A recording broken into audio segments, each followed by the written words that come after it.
Hello, I'm Richard Hooper and this is Sat TV Week. Now I'm pleased to be joined by Rob Sabone of Intelsat. Rob, thank you very much for joining us. Intelsat have been at the forefront of some of the major live coverage of international events. Can you give me a little bit of background?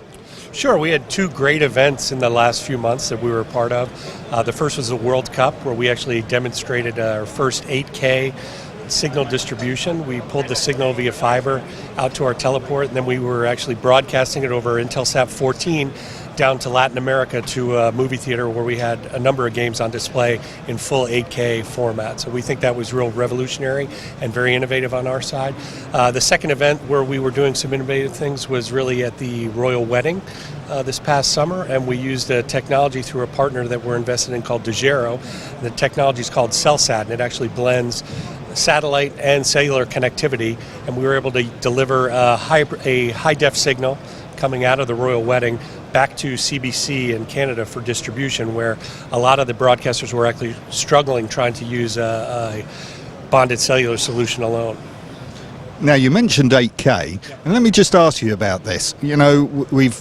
Everybody's been talking about 4K. Suddenly 8K's appeared. Do you think a lot of people are going to skip the 4K and go straight to the 8K? I think that remains to be seen. I mean, we're certainly trying to understand how 4K is going to play out in the marketplace. We're seeing some interest there, but in terms of the traditional broadcasters, I mean, it's been pretty limited to date. You do have some folks that are going to leapfrog ahead. NHK has announced they're going to have a live channel in 8K later this year, and Japan's looking at this for the next Olympic Games. So I think there's a lot that has to happen. I think the 4K ecosystem is fairly well developed. Whether people start to adopt that technology remains to be seen, but 8K, there's still a lot that has to come together in order for things to be able to kind of play out on an interoperability standpoint. Now, from a standpoint of delivering content, Intelsat has somewhat of an advantage over other people because it has such a large hybrid globalized network. How does that work? Why is it such an advantage? So a number of years ago, we actually built out a fiber network connecting most of our teleports around the globe, really for media distribution partners, so that we could do backup and disaster recovery and some uplink services for them. We've advanced that network over the years, and it's really become a significant differentiator for us, where we've got a global fiber network, and we can then take our fiber network along with the satellite network and some of the things that we're doing with Degero to deliver the content in the best way that it needs to be delivered using whatever SLAs or cost parameters our customers have. So we don't have to rely on satellite all the time. We can use kind of either one network, multiple networks to meet our customers' needs. Now, with regards content distribution, it's all about speed and delivery. How are you accepting that challenge? With 8K coming online, what does that mean to Intelsat and its fleet? So I think we've shown with the demonstration that we had for the World Cup that we can use satellite to meet the demands of 8K.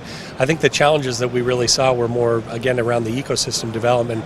I mean, today you really have to use equipment from the same hardware manufacturer to kind of get everything working together because there is no interoperability there.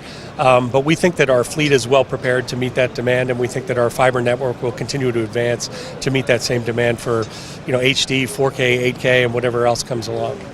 And with regards looking into the future, what sort of disruptive technologies in content delivery are we going to see? I really think it's continuing to evolve the hybrid network delivery. I think historically people had used one network, and you started to see some cannibalization of one network for the other, right? People would take down satellite and use fiber instead for distribution, maybe use public internet, but we really think it's blending multiple networks together and leveraging the strengths of each one, right? If you have terrestrial connectivity there, in a lot of cases that's going to be your least cost, right? But it may not always be your most reliable, and you may have challenges with that if a fiber gets cut or something else. So we think we can leverage multiple networks to deliver the best possible solution all the time. Rob, thank you very much. Thank you.